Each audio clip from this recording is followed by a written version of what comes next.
Hello everyone, welcome to my another new blog. আজকেও কিন্তু সকাল সকাল চলে এসেছি তোমাদের সাথে গল্প করতে। আর এই যে দেখো, এখন ঘুম থেকে উঠেই সবার আগে ফ্রেশ হয়ে যেটা আমি খাই সেটা হচ্ছে এক গ্লাস উষ্ণ গরম জলে হাফ লেবু আর একটু চিয়া সিডস। আর এটা কিন্তু আমি বহু বছর থেকেই খাই। সবাই বলে লেবু জল খেলে ওয়েট লস হয়, জানি না সেটা কতটা সত্যি, বাট ওই অগাধ বিশ্বাস নিয়ে বহু বছর থেকে কিন্তু খেয়েই চলছি। অ্যাকচুয়ালি হয়তো সব কিছুই কাজে দেয়, কিন্তু সেটার জন্য প্রপার একটা ডায়েটিংয়ে থাকতে হয়, প্রপার এক্সারসাইজ করতে হয়, ওয়াকিং করতে হয়, জাঙ্ক ফুডটাকে অ্যাভয়েড করতে হয়। সব কিছু করলেই হয়তো ঠিকই এই লেবু জলও কাজ করে, বাট আমরা যারা আমার মতো আর কি, সবাই নয়, যারা আমার মতো তারা এই লেবু জলও খাবে, এক্সারসাইজও করবে, আবার জাঙ্ক ফুডও খাবে। তো সব কিছুই যখন তুমি করছো একসাথে, তো কোনো কিছুই তুমি তো ফল পাবে না এভাবে। আমার ক্ষেত্রেও ঠিক তাই হয়।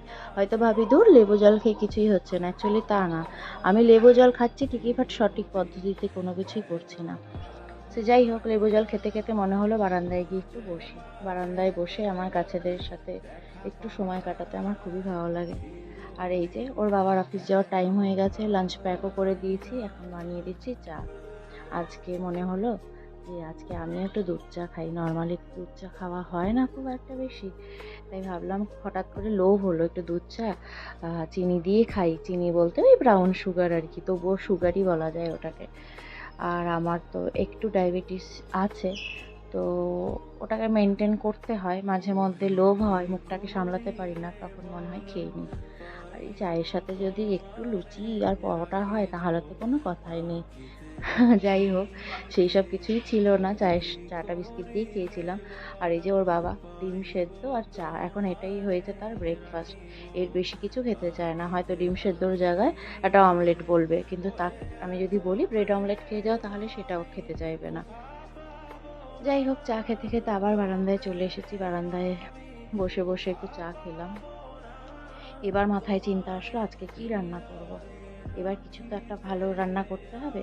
তার আগে ব্রেকফাস্ট করে নিচ্ছি। আমার ব্রেকফাস্টটা দেখে খুব একটা রুচি আসবেও না আপনাদের, কারণ পেশেন্ট মানুষ একটু মেনটেন করেই খাই। তো এই যে সামান্য একটু কেচাপ দিয়ে, শসা টমেটো দিয়ে ব্যাস হয়ে গেল। একটু চিলি ফ্লেক্স আর অরিগানো লাগিয়ে ব্যাস আরেকটা ব্রেড দিয়ে ঢাকা দিয়ে দিলাম। ব্রেডে না আছে কোনো বাটার, না আছে কোনো মেয়োনিজ, কিছুই নেই।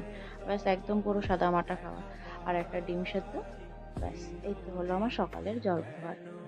আর আমার ছেলেও তাই খায়, মানে আমরা যেগুলো খাই সেগুলোই ওকে খাওয়াই।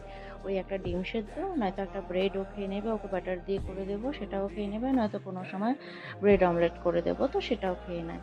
যখন যেটা মনে হয় যে এটা করে দেবো সেটাই ও খেয়ে নেয়। আর আজকে ভাবলাম ডিম দিয়ে নতুন কিছু করি। নতুন কিছু করি বলতে এমন কিছু একটা করব যেটা ফ্রাইড রাইসের সাথে, পরোটা, লুচি সব কিছুর সাথেই খাওয়া যায়।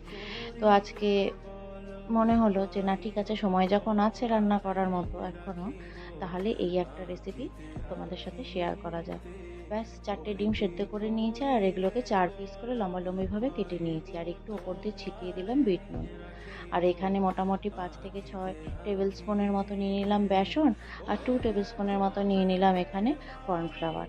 আর এর মধ্যে দিয়ে দেবো সামান্য লঙ্কা গুঁড়ো, আর জল দিয়ে ব্যাটারটাকে গুলিয়ে নেব। একটু কিন্তু ঠিকভাবেই রাখতে হবে, মানে খুব বেশি থিকও নয়, আবার খুব বেশি পাতলাও নয়, ঠিক এইরকম কনসিস্টেন্সিতে থাকবে। আর ডিমের এই রেসিপিটা খেতে কিন্তু সত্যিই খুব ভালো লাগে। ওর বাবা অফিস থেকে এসে আগেই জিজ্ঞাসা করবে কি করেছো কি করেছো। তাই এর জন্য আমাকে দিনের বেলাতে আমি কিছু না কিছু বানিয়ে রাখি, কারণ বিকেল বেলা খুব একটা সময় হয়ে ওঠেও না মাঝে মধ্যে। তাই দুপুর বেলাতে যদি সময় থাকে দুপুর বেলাতেই করে রাখি। তো আজকে যেরকম এটাই আমরা খেয়ে নেব সন্ধেবেলা স্ন্যাক্স হিসেবে। ব্যাস, ডিমের পকোড়াগুলো এক এক করে ভেজে নেব।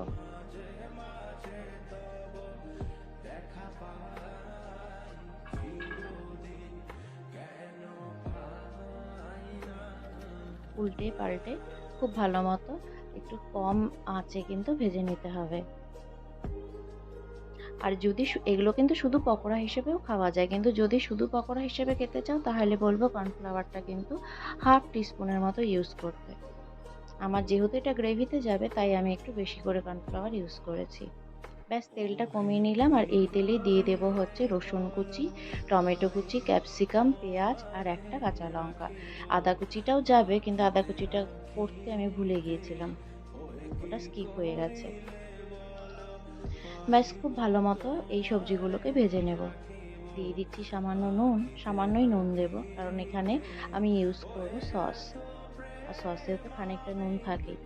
প্রথমে দিয়ে দিচ্ছি একটু গ্রিন চিলি সস, তারপরে দিয়ে দিচ্ছি একটু রেড চিলি সস, আর এখানে একটু বেশি পরিমাণে দেব হচ্ছে টমেটো কেচাপ।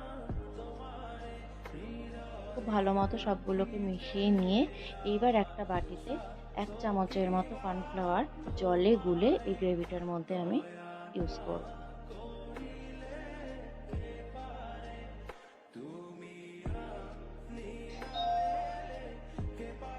ওই তো যাকে বলা যায় এগ চিলি, এটা সেটাই হতে চলেছে। ব্যাস, এটা প্রায় হয়েই গেল। আর এখানে দিয়ে দিচ্ছি একটু ধনেপাতা কুচি। ধনেপাতা কুচি দিয়ে ব্যাস নামিয়ে রাখবো। এটা খেতে কিন্তু ভীষণ টেস্টি হয়। আমার এই রেসিপিটি যদি ভালো লেগে থাকে, এটা অবশ্যই ট্রাই করে দেখো, আর একটা লাইক কমেন্ট শেয়ার করতে কিন্তু ভুলো না। ভালো থেকো, সুস্থ থেকো, টাটা।